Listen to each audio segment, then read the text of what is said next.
Alright guys, we are here at Dres Salam, Tanzania sa upcoming fight nila Mel Fajardo at Champ Adrian Larasan.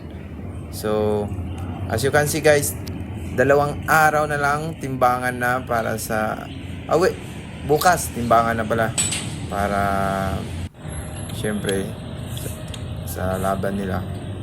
And then as you can see, ito na talaga yung pinakamahirap na trabaho ng isang boksingero, yung pagkakat ng timbang, ano.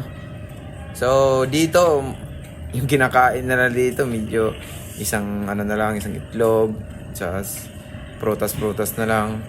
And then bawas na din sa tubig talaga, halos yung tubig mo dito hindi mo na, kumbaga, basa-basa na lang sa dila. Saka almost na sila dito, almost 5 days na sila ditong hindi kumakain talaga ng kasi talagang pigaan na. Ito na yung pinakamahirap, kumbaga kung tatayo ka, pagka nakaupo ka, tatayo ka, talagang masabi mong nandilim yung paningin mo eh.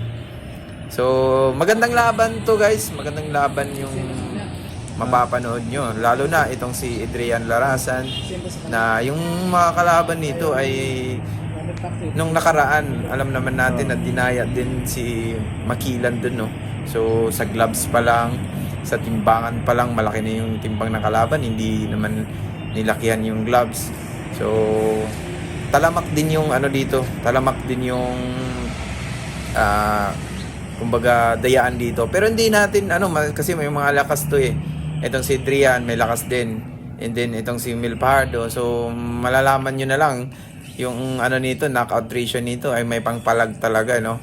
So guys, abang-abangan nyo yung laban ng ating dalawang pambato, no, na si Mel Fajardo at si Adrian Larasan sa 26